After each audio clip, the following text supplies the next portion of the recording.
This is the AKC, bringing you the Army's own news magazine.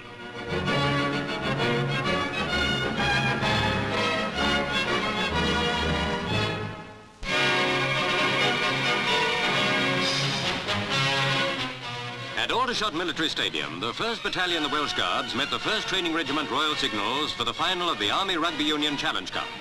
Here's how signalman Boston chalked up the first try of the match. Lance Corporal Dunn took the kick, but nothing doing that time.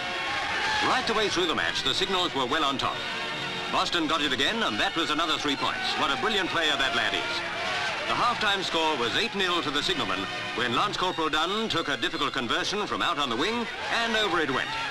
Full-back Dunn was still on top of his form in the second half and helping to tumble all hopes of victory for the Welsh Guards. But hero of the match was Boston. This was his 6th try. 35-0 was how it ended, a superb achievement by the First Training Regiment Royal Signals.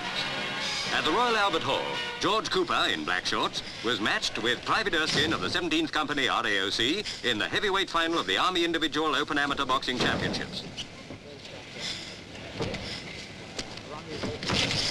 It was a ding-dong scrap most of the way, but at the final bell, Private Erskine, a Welshman, was awarded the Army's heavyweight crown. General Sir John T Crocker was at Aldershot for the Army's own cup final. The 7th Training Regiment Royal Signals drew first blood against the 28th Battalion RAOC. Soon it was 2-0. Then RAOC had a chance, but Sergeant Greatrex bundled the goalie as he headed, and the ref disallowed the goal. In the second half, Barker scored his 2nd goal of the match and made the score 3-1 in his team's favour. Most of the play was down at the RAOC end as the 7th Training Regiment Royal Signals pressed home their advantage. But the Ordnance boys weren't out for the count yet. In the last few minutes of the match, they managed to storm the Signals' defence and snatch a quick goal. 3-2 now, but try as they would, they couldn't force a draw. To the all-conquering signallers went the coveted trophy. The Army's athletic championships were held as usual at Aldershot. In the 220 yards hurdles, last year's winner, 2nd Lieutenant Simons, cracked the existing record with a splendid time of 25.5 seconds. The ladies' 100 yards looked like being a close thing all the way.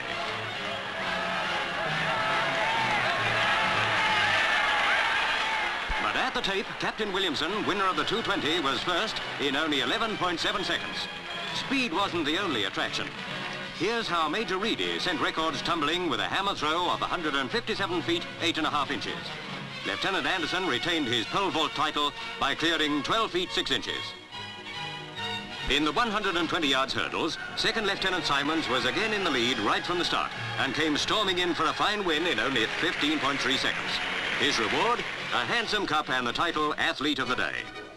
A national event that drew the crowds at Cardiff Arms Park was the Wales-England Rugby Union International. Here's Baisley battling through for England. Welsh veteran Ken Jones failed to bring him down, but fly-half Burnett managed to deal with the situation that time. England had 5 points and Wales 3 when Woodward took a penalty for England. England 8, Wales still 3 was the final score. Wembley was the setting for the Rugby League final when St Helens, the boys in the broad stripes, met Huddersfield. That's the sort of action that thrilled the crowds. Huddersfield soon got going. Ramsden made a fighting run and, despite a tumble, scored try number 1 for Huddersfield. Australian teammate Pat Devery added another 2 points. St Helens soon hit back, and at half-time the score was 5-all. St Helens took the lead when Lingfield made a perfect run that ended in a beautiful touchdown. But later on, the teams were level pegging with 10 points each. Then Ramsden burst through again to touchdown for the last and winning try of the day. With the final score at 15-10, the cup went to Huddersfield. Once again, the Grand National took its usual quota of casualties as 31 of the world's best jumpers tackled 30 of the world's worst jumps. Ordnance led the field at the canal turn. Parasol the second was next, but down he went. Another victim was Hierber, one of the 2 greys in the race.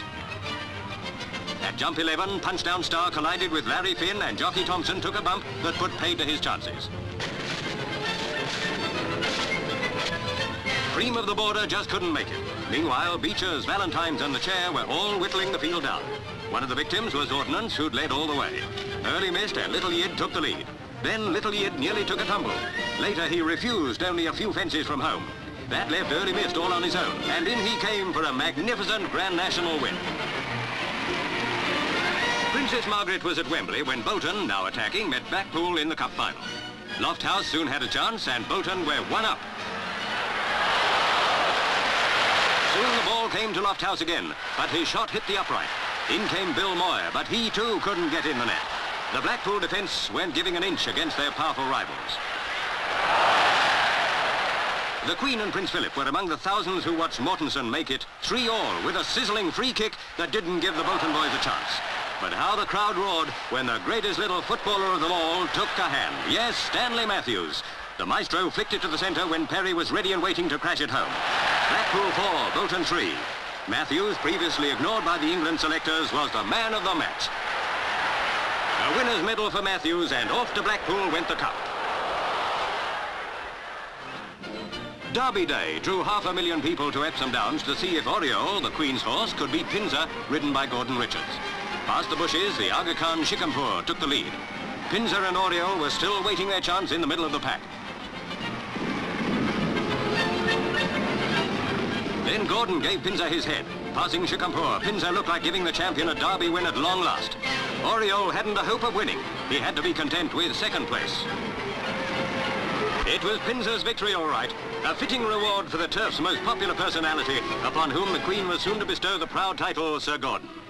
Later in the year came the Wimbledon Finals, when Maureen Connelly battled with Doris Hart for the women's crown. The two Americans fought a tough, tiring fight, though Little Mo seemed to have all the stamina in the world, even towards the finish. She was well on top by that time. Doris Hart served for the point that could lose her the match. And Maureen won again.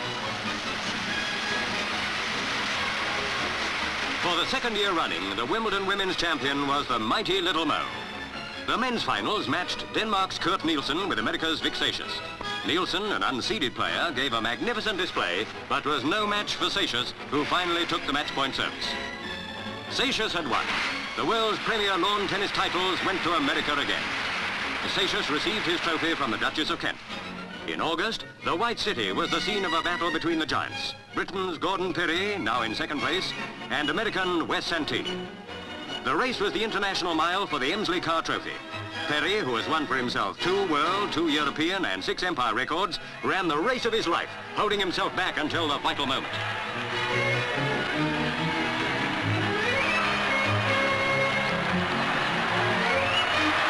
Then Pirrie opened up, putting in a terrific burst as they neared the tapes.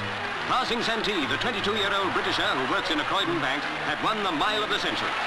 This year, Gordon Pirrie proved himself as Britain's most brilliant athlete. 100,000 fans packed Wembley when England in white shirts met Hungary. The visitors attacked at once. Hidikuti received and beat Merrick all the way. Hungary won up in less than a minute. Then Stan Mortensen took over. Mortensen to Jackie Sewell, who, as cool as they come, cracked it home for the equaliser. But England were soon in trouble as the Hungarians' dazzling teamwork beat them time and again.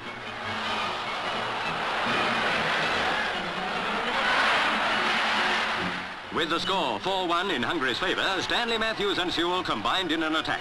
The ball went into the centre, where Rob's header sent goalie Grosick sprawling. A moment or two later, England's chances went up when Mortensen cracked another into the net. Back came Hungary with a vengeance. Just watch this brilliant movement.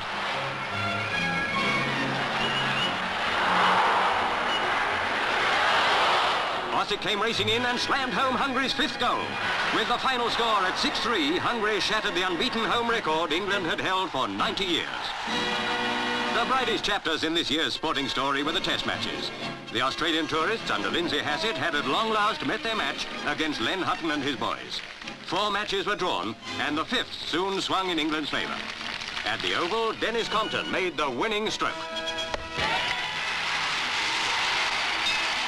What a reception both teams got when Hutton and Hassett joined them on the Oval balcony. A fine English team, brilliantly captained by Len Hutton, had brought the Ashes back home after 20 years.